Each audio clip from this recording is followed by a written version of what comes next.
السلام عليكم ورحمة الله وبركاته. نيجي ناخد الدرس التاني في سنة رابعة. بيقول لي تغيير القيمة المكانية للعدد. يعني ايه يا مس؟ هقول لك.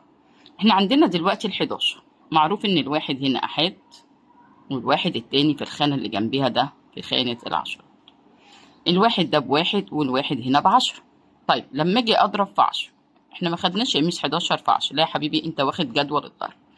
الضرب في 10 بتنزل الصفر وتنزل عدد جنبي.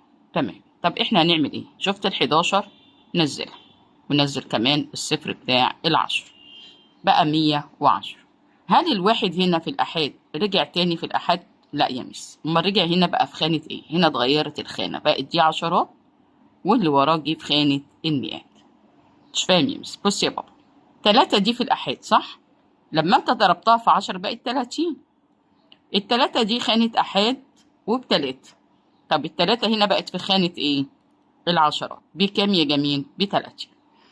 هو ده الدرس بتاعنا. يعني ايه يا ميس هو ده الدرس بتاعنا؟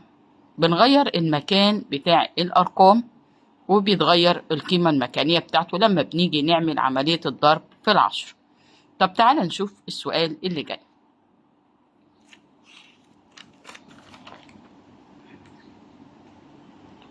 ركز كده يا ولاد. السؤال الجميل بتاعنا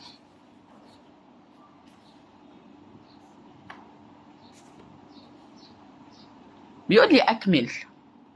بيقول لي أكمل. أيوة، أكمل إيه يا مس؟ 10 أمثال العدد 145.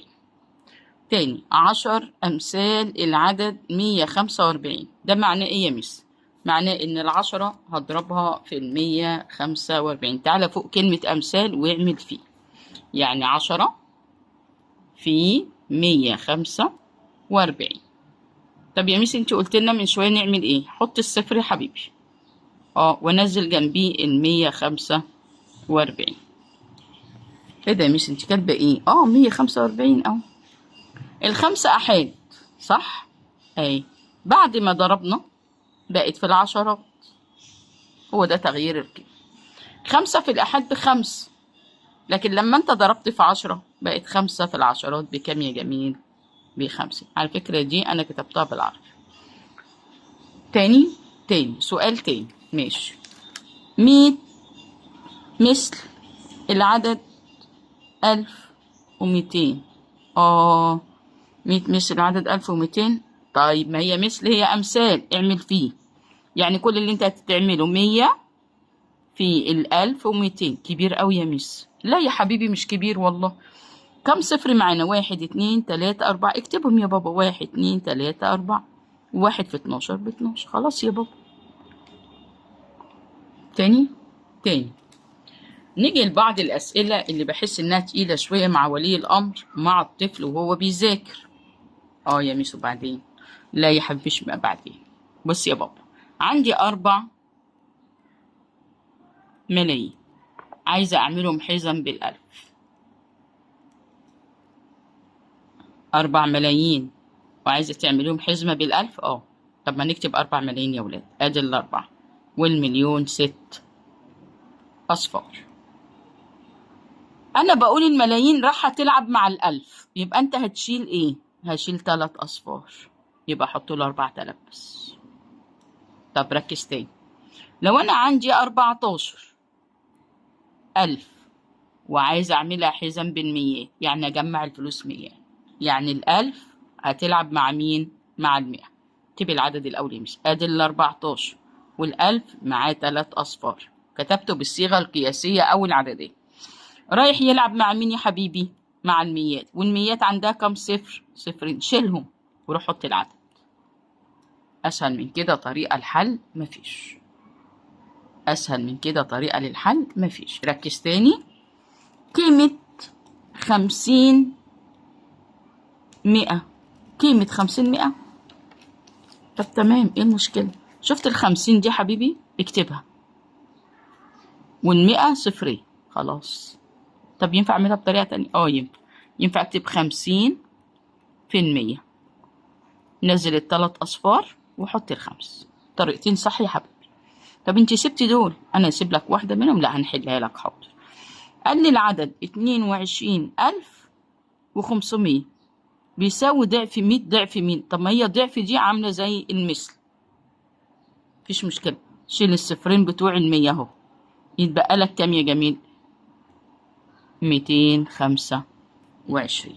225. طب ودي يا مس؟ نكتب العدد 7 مليون، اهي 7 ملايين، 7 ملايين و5000. طب انت ما قريتيش السؤال يا مس ليه كده؟ ده غلط صح؟ 10 أمثال، ايه ده؟ حط فوق أمثال ايه؟ في، يبقى أنا هضرب العدد ده في مين؟ في 10. طب ما نكتبه الأول يا ولاد، نكتبه ادي 7 مليون، والمليون كام صفر يا جميل؟ مليون 6 أصفار، صح؟ صح اهو اهو. طب وال5000 دخلها خانة الألوف، دخلها خانة الألوف بس خلاص. 7 مليون. طب يا ميس هتضربيها في 10 ازاي؟ ما هي كتير. هناخد الصفر ده مع الأصفار دي ونكتبها، الصفر ده مع الأصفار دي واكتبها 1، وادي ال3 أصفار، وننزل يا حبيب ماما الأصفار الباقية دي جوه، مالكش دعوة بيها. تاني، أول حاجة أكتب 7 مليون وأدخل ال5 في خانة الألوف عشان تبقى القيمة بتاعتي صح. يبقى أنا هضرب العدد بتاعي 7 مليون و5000 في مين؟ في 10. يا عمي حط الصفر بتاع ال10 مع الأصفار بتاعت الرقم اللي موجود عندك، وسهلة جدا يعني مفيهاش أي حاجة. الواجب بتاعك عشان تركز وأشرحهولك يعني. 10 أمثال العدد، يلا حبيبي حط فيها إيه؟ في، واكتب العدد زي ما هو وحط له صفر. طيب 640 برضه هزود له صفر؟ لا، ده رايح يلعب مع مين؟ مع ال10. هنشيل الصفر ونحط ال64. هي محتاجة منك تركيز وتركز معانا في التدريب اللي جاي على الدرس، وانت هتحل اكتر وبطريقة سهلة ان شاء الله ومميزة. عايزة منك طلب انك انت تعمل لايك وشير للقناة عشان ينزل لك منهج سنة رابعة كله تقدر تذاكر منه وتحل معاه في كتاب الأضواء، وتحفظ الخانات اللي هي الآحاد والعشرات والمئات وأحاد الألوف وعشرات الألوف ومئات الألوف عشان تقدر تكتب قيمة الرقم صح والقيمة المكانية. ما انت لو عرفت قيمة الرقم هتعرف القيمة المكانية، ولو عرفت المكانية تعرف قيمة الرقم. يلا، السلام عليكم ورحمة الله وبركاته.